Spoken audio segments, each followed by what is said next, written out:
Let me tell you something the media is not telling you. Right now, as we speak, May 2026, the United States military is sitting in the Persian Gulf with 3 aircraft carrier strike groups, hundreds of fighter jets, and the most powerful naval force ever assembled in the Middle East. And they are losing. Not losing in the way you might think. There are no American soldiers dying on a battlefield. There is no dramatic defeat on a hill. They are losing something far more dangerous. They are losing the war of incentives. And when you lose the war of incentives, you lose everything. Today, I am going to show you exactly why the United States walked into a trap in Iran.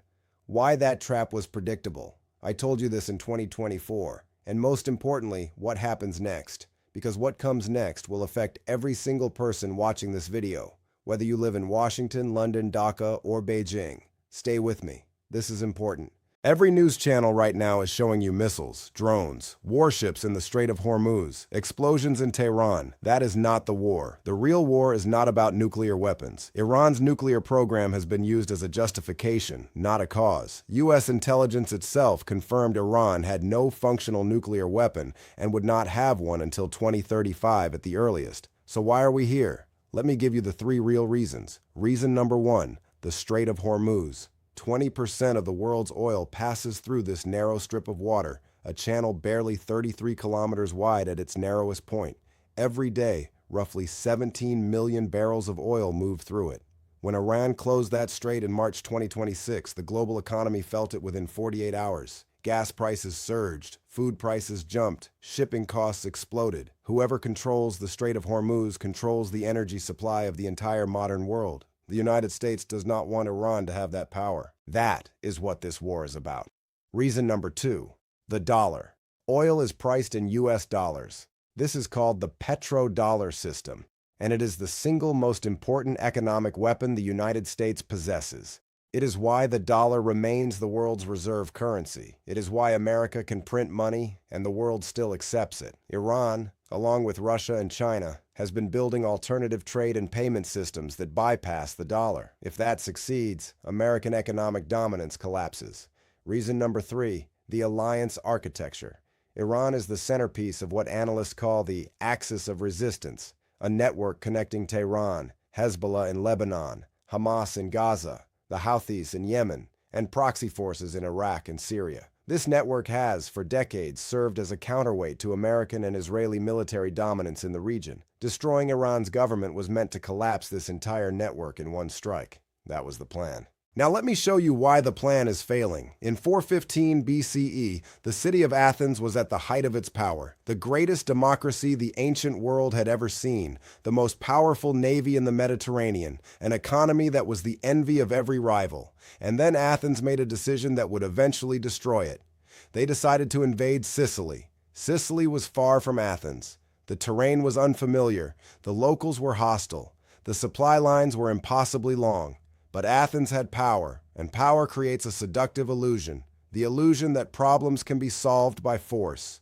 The Athenian expedition to Sicily was a catastrophe. They lost their entire fleet. They lost 45,000 soldiers. They never recovered. Within 13 years, Athens had fallen. The historian Thucydides, who witnessed this, wrote something that I want you to remember. He said that powerful nations are destroyed not by external enemies, but by their own overreach. Now look at America in 2026. On February 28th, the United States and Israel launched Operation Epic Fury, nearly 900 airstrikes in 12 hours. They killed Iran's supreme leader, Ali Khamenei. They destroyed much of Iran's military infrastructure. By any conventional measure, it was an overwhelming military success, and yet, Iran is still fighting. The ceasefire is collapsing. Iranian drones struck the UAE. Hezbollah attacked Israel from Lebanon. Iranian missiles targeted U.S. warships in the Strait of Hormuz. And on May 7, 2026, 3 American destroyers passed through the strait under direct Iranian attack, surviving, yes, but under siege in their own so-called zone of dominance. Athens thought that destroying the enemy's army meant winning the war. America made the same mistake. You can kill a leader. You cannot kill an ideology. You cannot bomb away a population's will to resist. Iran's new supreme leader, Mojtaba Khamenei, is operating in total secrecy. No electronics, no phone calls, couriers only. The U.S. intelligence community cannot even confirm his location. He is a ghost, and ghosts do not sign surrender documents. Now I want to show you the game theory, because once you see the incentive structure of every player in this conflict, the outcome becomes mathematically inevitable. Let us map the players. Player 1, the United States. What does America need? America needs a short war. Trump needs a victory he can present to voters before the political cost becomes unbearable. The CIA has assessed that the U.S. blockade of Iran will not create severe economic pressure on Tehran for another 4 months. Trump's domestic approval on this war is declining. U.S. allies, including Italy, Germany, and France, are not supporting the operation. America's leverage is running out faster than its military power. What does America fear? A prolonged conflict. Every week that passes without Iranian surrender costs Trump politically. Every dollar of rising gas prices is a vote lost. Every American ship fired upon raises questions that are hard to answer in an election cycle. America needs Iran to give up quickly. Iran knows this. Player 2, Iran. What does Iran need? Iran needs to survive. Not to win, to survive. And survival in this context means outlasting American political will. Iran's economy was already under maximum pressure sanctions before the bombs fell. Its currency collapsed in late 2025. But Iran has survived sanctions for 45 years. Its population knows how to endure. The new supreme leader has explicitly said, "We will never bow our heads before the enemy." Iran's strategy is simple and brutally effective. Do not surrender. Do not escalate to the point of total destruction and wait for America to blink. The Strait of Hormuz is Iran's ultimate weapon, not nuclear bombs. As long as Iran controls or threatens that waterway, it holds the global economy hostage, and it knows it. Iran also has a 4-month window, according to American intelligence, before the blockade truly bites. 4 months is an eternity in geopolitics. Player 3, China. What does China need? China is Iran's largest oil customer. China imports approximately 1.5 million barrels per day from Iran, much of it through shadow tankers that evade sanctions. The United States has now sanctioned Chinese refineries and Chinese companies for supporting Iran. But here is the paradox. China cannot publicly back Iran without damaging its relationship with the United States, especially with the Trump-Xi summit in Beijing approaching. But China also cannot allow Iran to be completely destroyed, because Iran is a critical node in China's Belt and Road Initiative and its alternative energy supply chain. So China is playing a double game: publicly, restraint; privately, quiet support. The U.S. sanctioned Chinese satellite companies this week for providing imagery that enabled Iranian strikes on American forces. Think about what that means. China is not just watching this war. China is a participant, one layer removed. Player 4, the global economy. This player is not a nation, but it may be the most powerful player of all. The closure of the Strait of Hormuz has already disrupted global cereal supplies, driven up fertilizer costs, and spiked energy prices from Southeast Asia to Western Europe. The Philippines hosted an emergency ASEAN summit about it. The UN Food and Agriculture Organization has warned about wheat supply uncertainty through 2026. When the global economy becomes a player in a regional war, that war is no longer regional. Every country that buys oil through the strait now has a direct incentive to end this conflict, on whatever terms are available. This creates enormous pressure on the United States to accept a deal that may not look like a victory. When you map all of these incentives together, only one conclusion is logical. The United States cannot force Iran's unconditional surrender. The political cost is too high, the strategic terrain too complex, and the global economic consequences too severe. This war will end in a negotiated settlement, not a victory, a settlement. The only question is, what does that settlement look like, and who gets the better deal? Let me tell you what I believe will happen in the next 6 months, and I want you to remember this, so you can come back to this video when it unfolds. Prediction 1. The Strait of Hormuz will reopen, but Iran will extract a price. Iran will not surrender the strait for free. They will demand formal international guarantees against future military aggression. They will want China, Russia, Pakistan, and possibly Turkey as guarantors of any agreement. The United States will resist this, because accepting it means accepting that Iran's sovereignty is internationally protected, which limits future American military options. But ultimately, the global economic pressure will force a deal. The strait will reopen within 3 to 5 months. Prediction 2.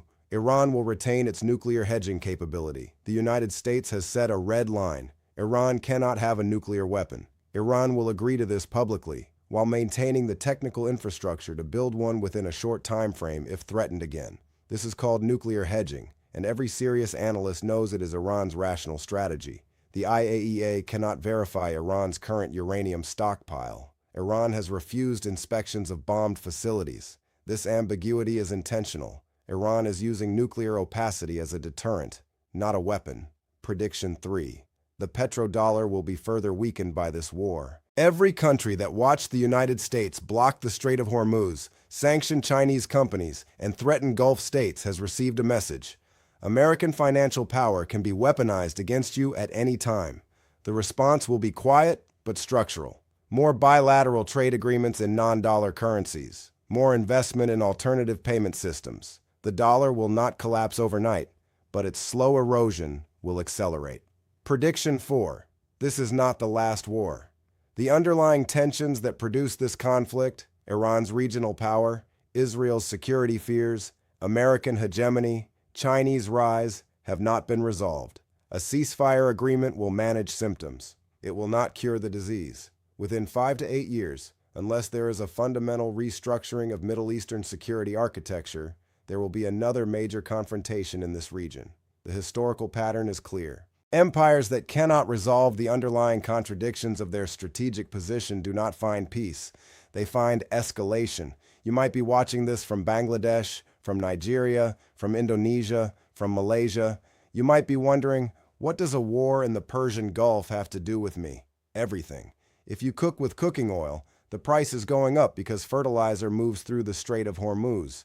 If you drive a vehicle, your fuel costs are linked to that narrow channel of water. If your country imports goods by sea, your shipping costs have already increased. If your government holds US dollar reserves, the slow weakening of the dollar is a slow tax on your national savings. This war is being fought 5,000 kilometers from your home, but its consequences are sitting at your dinner table tonight. And there is something larger at stake. We are living through a transition, perhaps the most significant geopolitical transition since the end of the Second World War. The unipolar world, in which American military and economic power was unchallengeable, is ending. That does not mean America is collapsing. It means the world is reorganizing. New centers of power are emerging. New rules are being written. The question for every country, including yours, is, which side of this transition are you positioned on? Are your trade relationships, your currency reserves, your alliances, your infrastructure investments, are they built for the world that is ending or the world that is coming? That is the question you should be asking your leaders. Let me leave you with one final thought. In game theory, there is a concept called the trap of dominant strategy. It means that when a powerful actor is forced to take an action, not because it is wise, but because all of its incentives point toward it, they often walk into an outcome that destroys them. America's dominant strategy in 2026 was to strike Iran. Every political incentive, every alliance obligation, every strategic calculation pointed in that direction. But dominant strategies, executed without wisdom, become traps. Athens had a dominant strategy in 415 BCE. It looked like power. It ended in ruin. The United States is not collapsing, but it is being taught a lesson that every great power eventually learns. There is a difference between the capacity to destroy and the ability to win. Iran understands this. China understands this. The American people are beginning to understand this. The question is whether American leadership will understand it before the cost becomes irreversible.